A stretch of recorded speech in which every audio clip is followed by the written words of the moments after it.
Good morning. My desk is a mess right now, but don't mind that.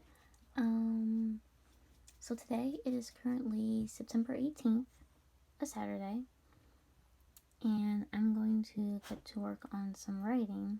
I'm supposed to post. I'm supposed to post a Miss Maisie chapter today, but I don't have one ready. I am starting to catch up on the chapters I had written out, so I need to take some time and write out some more. Play Call of Cthulhu some more. But I also wanted to spend some time planning out my Nano story, which is going to be a homeschooled dark academia novel. Except I'm not sure of any of the details, which I never am. But I want to actually do some planning for it a little bit.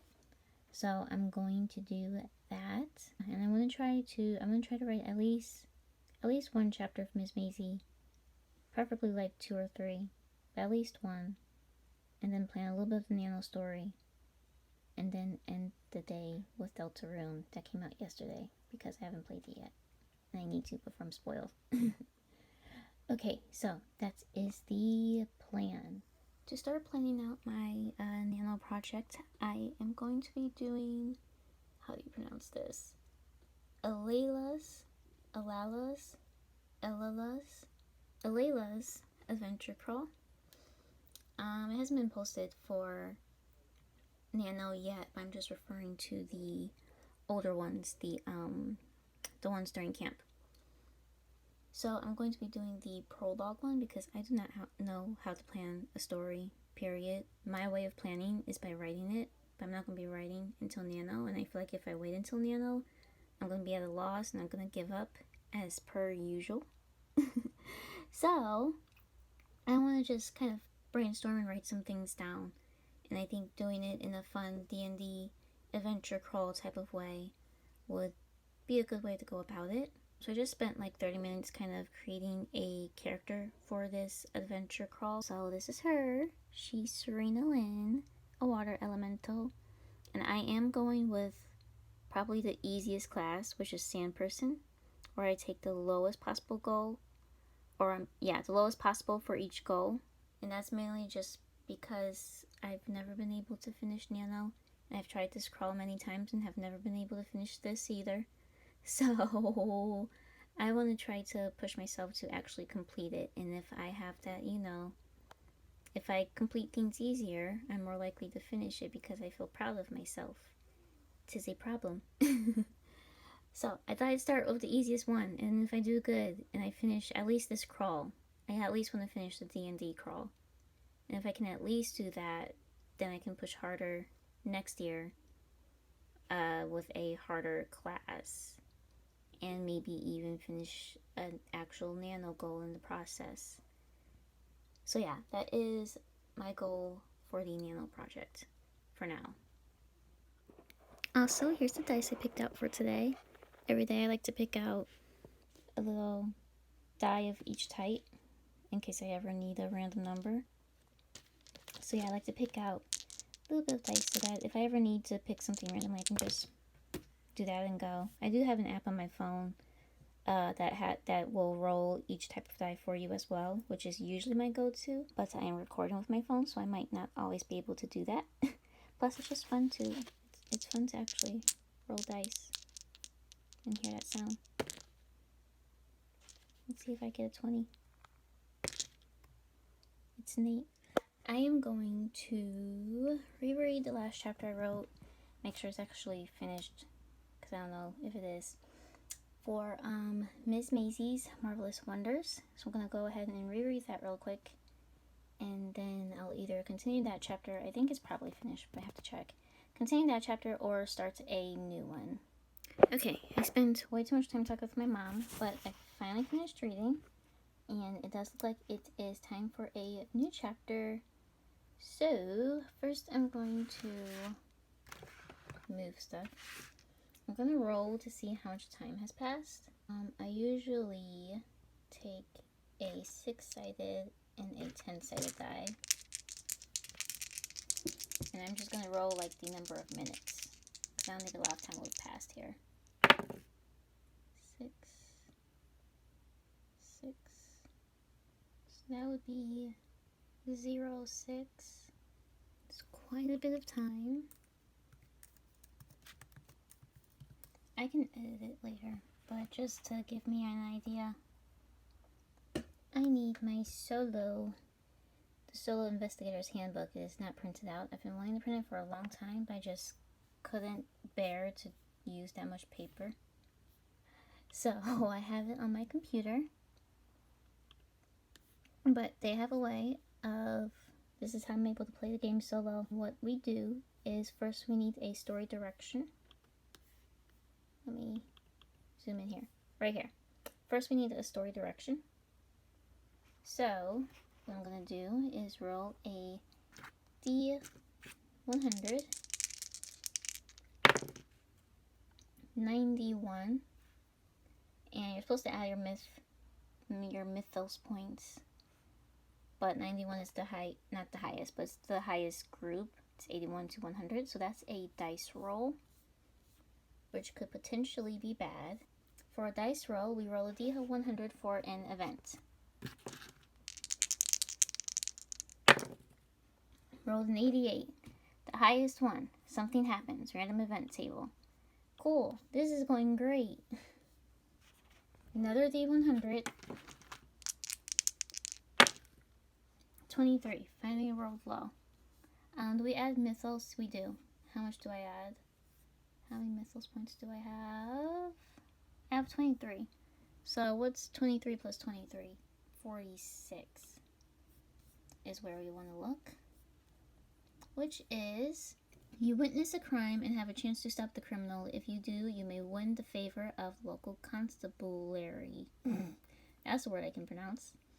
Who might be able to help you out? Or is the crime some sort of trap engineered to lure you in? See, when I do these rolls, I don't always go with the first one that I roll, because sometimes it doesn't make sense. Because right now they're in a hotel room. Where are they going to witness a crime? I don't know. Maybe they hear something? Maybe?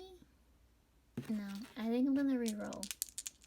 Just to see if I can get something more fitting. 88, that's great. Plus 23. God. Wait, that's bad. That's not good. Oh, that's very bad. So, that is the highest, which is 100. And it says, a mythos creature appears, terrifying to behold. Use question-answer rolls to determine the nature of the beast and its current disposition. If it makes no sense for it to be here, then perhaps it is a hallucination. Oh, man. I mean, of course it's gonna be there. I like monsters, but like, for real? So, okay. Yeah, so I'm gonna go fill out the details there, and I'll go update you on what I decide in a second sec. Hello, I came up with a good idea. So, we got our monster. It is a roll for the build. It's about as big as a large dog. We don't know much more on what it looks like yet, because the point of this game is you're supposed to go about it kind of slowly, and not get everything at the first sight, because then where's the horror of it, you know? But I did do some rolls to see how it'll affect, and what I came up with, if you can see, is this creature is usually invisible, though it can become visible if needed. Its presence causes feelings of grief and depression to those around it.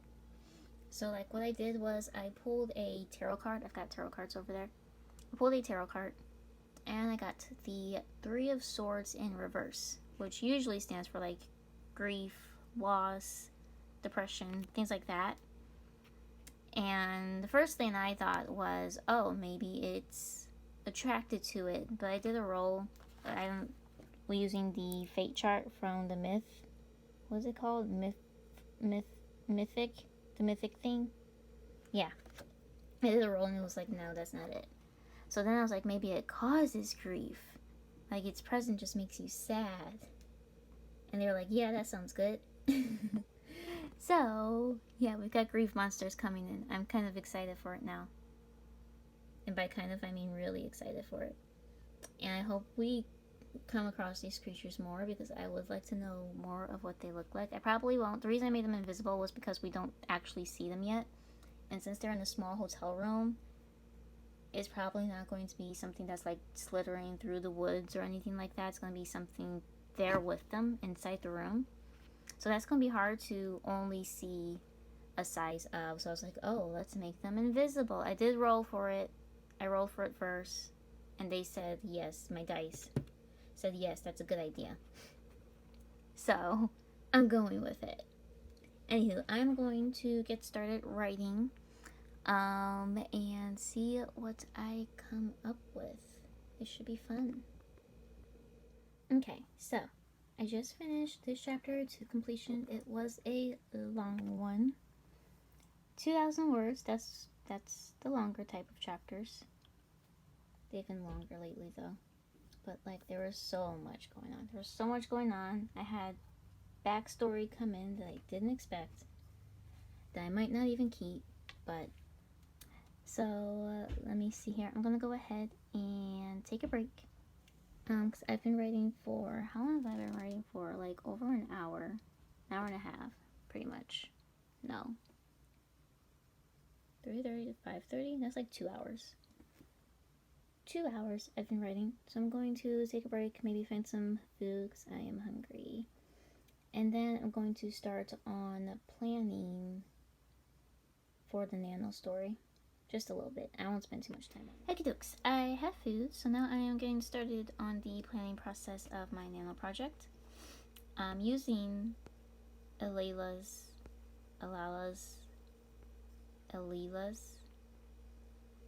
D&D writing crawl. So I have it printed out here. It didn't print the best. It got a little faded at the end, but I can mostly make it out. But I have it printed out here, so I can easily just kind of look over here instead of having to switch to the window each and every time. I got a habit of doing that.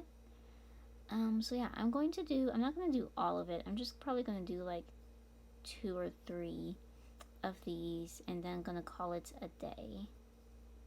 So yeah, let's have fun.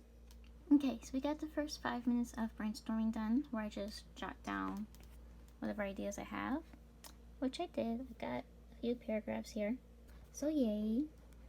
It's mostly stuff that I had already known. I think I got a couple new ideas, but mostly things I already know. But the next one is I have to pack my bag, so I write 4d12 plus 100 words. But I am a sand person as my class, so I get to just take the lowest one to make it super easy.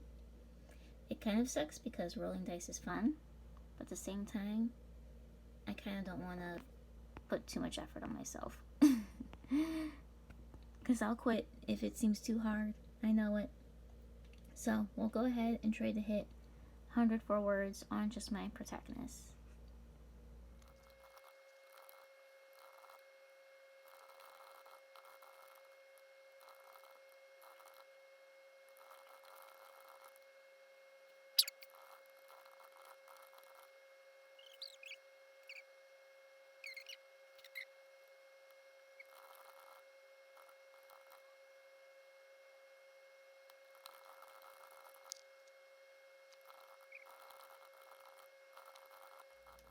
And that is done. We actually did a little more than 104. We did 108, my lucky number.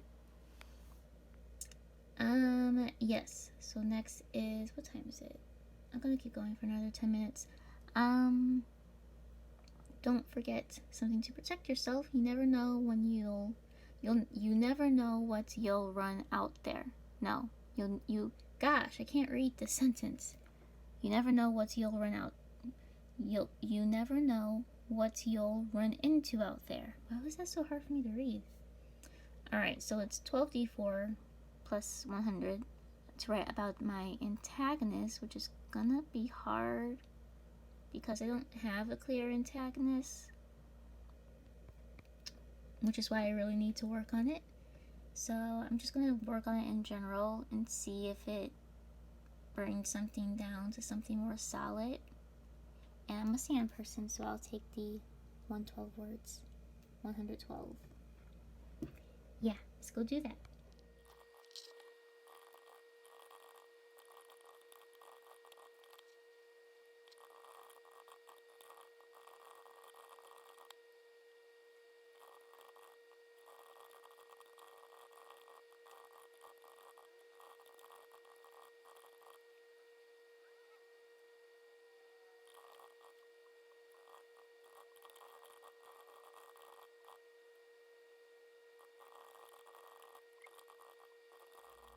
And we've got another one done. I went 128 words actually, so I did quite a bit. What is this next one? Begin your journey first through the fields of crops, then through open plains. Write 200 words. I think I'm gonna call it here. It is getting pretty late. It's gonna be dark soon, so I'll be losing my light. And I've got other things that I need to get done off my to-do list. So I think I've got a pretty good start.